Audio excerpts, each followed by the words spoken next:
ಟಿವಿ9 ಕನ್ನಡ ಡಿಜಿಟಲ್ಗೆ ಸ್ವಾಗತ. ನಾನು ಮಧುಶ್ರೀ.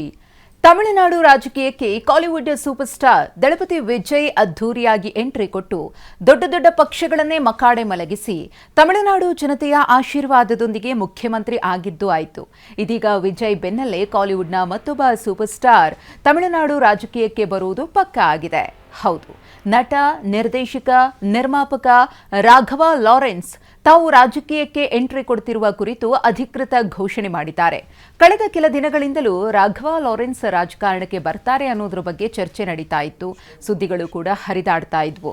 ಇದೀಗ ಆ ಕುತೂಹಲಕ್ಕೆ ರಾಘವ ಲಾರೆನ್ಸ್ ತೆರೆ ಎಳೆದಿದ್ದು ತಮ್ಮ ರಾಜಕೀಯ ಪ್ರವೇಶವನ್ನ ಕನ್ಫರ್ಮ್ ಮಾಡಿದ್ದಾರೆ. ಈ ಕುರಿತು ಸಾಮಾಜಿಕ ಜಾಲತಾಣಗಳಲ್ಲಿ ವಿಡಿಯೋ ಹಂಚಿಕೊಂಡಿರುವ ರಾಘವ ಲಾರೆನ್ಸ್ ರಾಜಕೀಯ ಎಂಟ್ರಿ ಬಗ್ಗೆ ತಾನು ಎಂದಿಗೂ ಊಹೆ ಮಾಡಿರಲಿಲ್ಲ.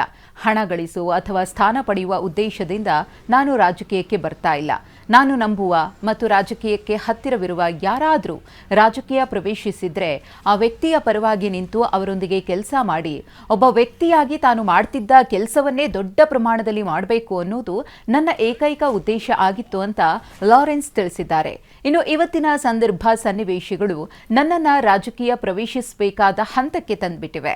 ಪ್ರತಿಫಲ ಏನನ್ನೂ ನಿರೀಕ್ಷೆ ಮಾಡದೆ ನಿಮ್ಮೆಲ್ಲರ ಆಶೀರ್ವಾದದೊಂದಿಗೆ ನಾನು ರಾಜಕಾರಣಕ್ಕೆ ಬರ್ತಾ ಇದ್ದೇನೆ.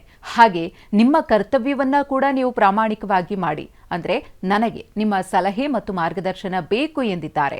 ಇನ್ನು ಮುಂದುವರೆದು ಮಾತನಾಡಿರುವ ಲಾರೆನ್ಸ್ ಸೂಪರ್ ಸ್ಟಾರ್ ರಜನಿಕಾಂತ್ ಅವರ ರಾಜಕೀಯ ಪ್ರವೇಶದ ಕುರಿತು ಮಾತನಾಡ್ತಾರೆ. ರಜನಿಕಾಂತ್ ರಾಜಕೀಯಕ್ಕೆ ಬರಲ್ಲ ಅಂತ ಡಿಸೈಡ್ ಮಾಡಿದಾಗ ನನಗೆ ತುಂಬಾ ನೋವಾಯಿತು ಅನ್ನೋದನ್ನ ಹೇಳ್ಕೊಂಡಿದ್ದಾರೆ. ಇನ್ನು ತಾವು ರಾಜಕೀಯಕ್ಕೆ ಬಹಳ ಹಿಂದೆನೇ ಬರಬೇಕು ಅಂತ ಅನೇಕ ಬಾರಿ ತಾಯಿಯ ಅನುಮತಿಯನ್ನ ನಾನು ಕೇಳಿದ್ದೆ. ಆದರೆ ತಾಯಿ ಅವತ್ತು ಒಪ್ಪಿರಲಿಲ್ಲ. ಆದರೆ ಅದ್ಯಾವಾಗ ತಮಿಳುನಾಡು ವಿಧಾನಸಭಾ ಚುನಾವಣೆಯಲ್ಲಿ ವಿಜಯ್ ಐತಿಹಾಸಿಕ ಗೆಲುವು ಸಾಧಿಸಿದ್ರೋ ನೋಡಿ, ರಾಜಕೀಯದ ಬಗ್ಗೆ ತಮ್ಮ ತಾಯಿಗಿದ್ದಂತಹ ನಿಲುವು, ಅಭಿಪ್ರಾಯಗಳು ಬದಲಾಗಿ ಹೋಯಿತು.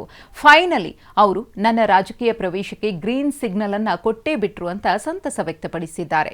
ಇನ್ನು ಜನರ ಅಭಿಪ್ರಾಯವನ್ನ ಕೇಳಿರುವ ಲಾರೆನ್ಸ್ ಕಮೆಂಟ್ಗಳಲ್ಲಿ ನಿಮ್ಮ ಸಲಹೆ ಮತ್ತು ಮಾರ್ಗದರ್ಶನವನ್ನ ಹಂಚಿಕೊಳ್ಳಿ ಎಂದಿದ್ದಾರೆ. ಒಂದು ವೇಳೆ ಜನ ಇಲ್ಲ, ನೀವು ರಾಜಕೀಯಕ್ಕೆ ಬರೋದು ಬೇಡ ಅಂದ್ರೆ ನಾನು ರಾಜಕೀಯಕ್ಕೆ ಬರುವುದಿಲ್ಲ ಮತ್ತು ಮುಂದೆ ಸಮಾಜಕ್ಕೆ ನನ್ನ ನಿಸ್ವಾರ್ಥ ಸೇವೆಯನ್ನ ಈಗ ಹೇಗೆ ಮಾಡ್ತಿದ್ನೋ ಹಾಗೆ ಮುಂದುವರಿಸ್ತೇನೆ.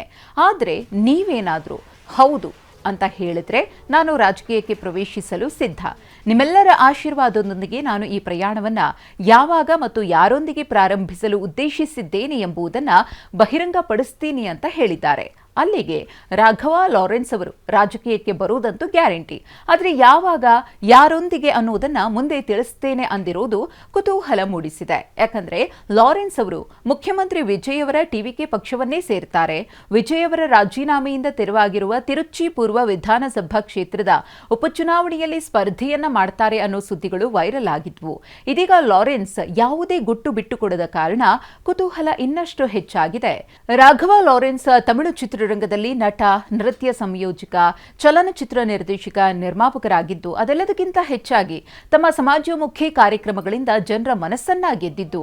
ಇವರೇನಾದರೂ ರಾಜಕೀಯಕ್ಕೆ ಬಂದ್ರೆ ಖಂಡಿತ ಜನರಿಂದ, ಜನರಿಗಾಗಿ, ಜನರಿಗೋಸ್ಕರ ಏನಾದರೂ ಮಾಡ್ತಾರೆ ಅನ್ನೋ ಬೆಟ್ಟದಷ್ಟು ನಿರೀಕ್ಷೆ ಇಟ್ಕೊಂಡಿದ್ದವರಿಗೆ ಈಗ ಗುಡ್ ನ್ಯೂಸ್ ಸಿಕ್ಕಿದ್ದು. ತಮ್ಮ ಜನರ ನಂಬಿಕೆ, ವಿಶ್ವಾಸವನ್ನ ರಾಘವ ಲಾರೆನ್ಸ್ ಹೇಗೆ ಉಳಿಸಿಕೊಳ್ಳಲಿದ್ದಾರೆ ಅನ್ನೋದೇ ಸದ್ಯದ ಇಂಟ್ರೆಸ್ಟಿಂಗ್ ಸಂಗತಿ.